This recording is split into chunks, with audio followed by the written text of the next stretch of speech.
Hi guys, welcome to Sbach MK9 on the review on the Sbach 342.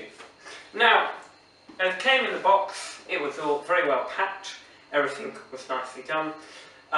It came in the usual Hobby King big box, plenty of good packaging, well done.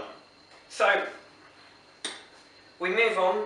I unboxed it, got all the parts ready, and the first thing I liked about this plane is they give you a spare parts bag full of all the bolts that you may lose, and if you lose one you go, oh no, you have to find a replacement. Well, no problem with that because you get a spare parts bag. Very, very clever idea from Hobby King. Not many models have it, but this one does, and it's the only model I've got with a spare parts bag, so very impressive from Hobby King. Marks good on there.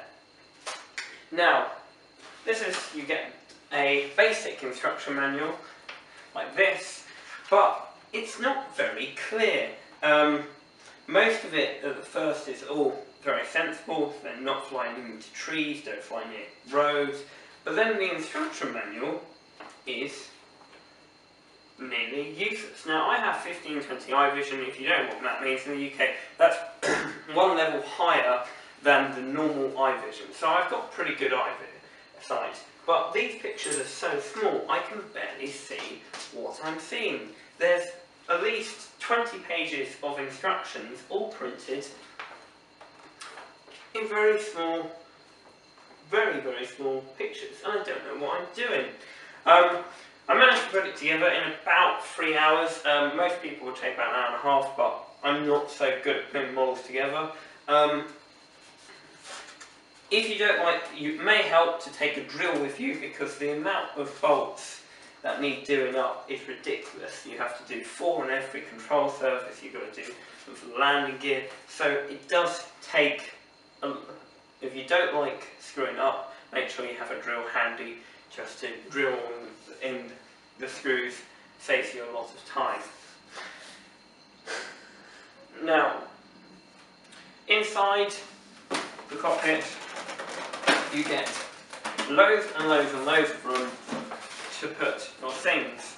So you've got the battery compartment, a reasonably battery compartment with a strap, and then you get plenty of room back here to change your servos. You get really good, powerful, I think they're probably 15-gram servos for the elevator and rudder. You get 2 9-gram servos for the ailerons. They also do a really good job.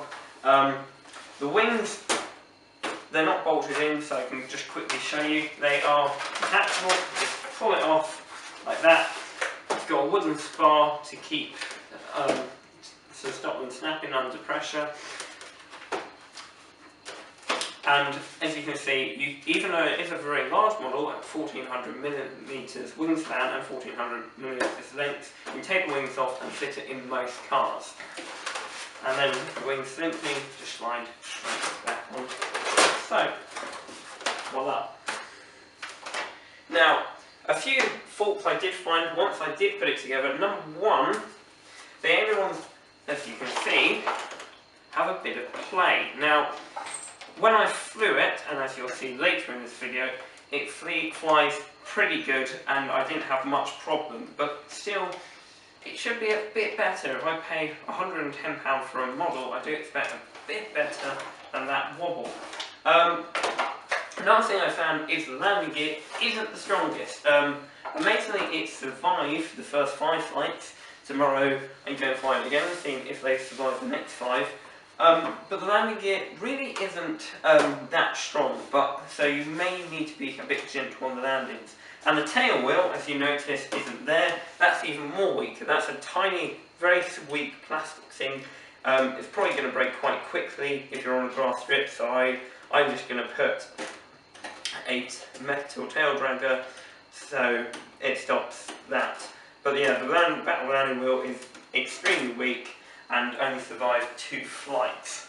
Now, in the flight video, you'll hear that it sounds a bit like a IC or a petrol model or an engine model. That's because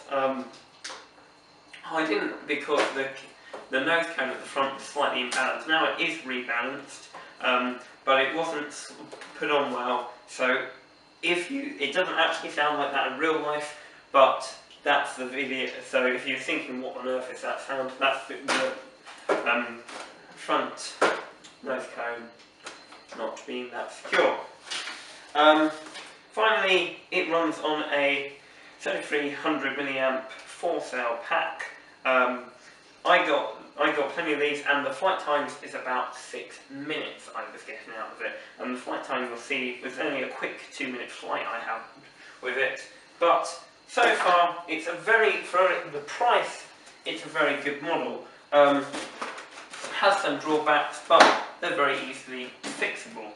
Overall, for £110 that I paid for it, it's about $170 in the US. It's a fantastic model. It's big, it's good looking.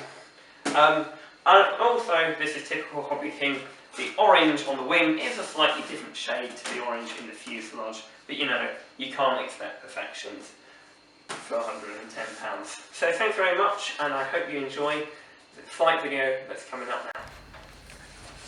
Taking off, Gareth, Marcus.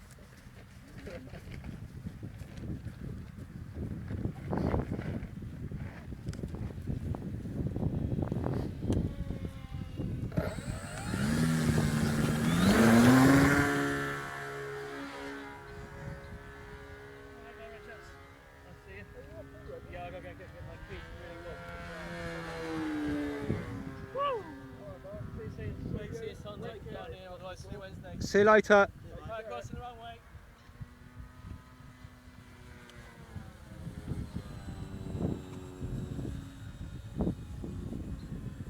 Ooh.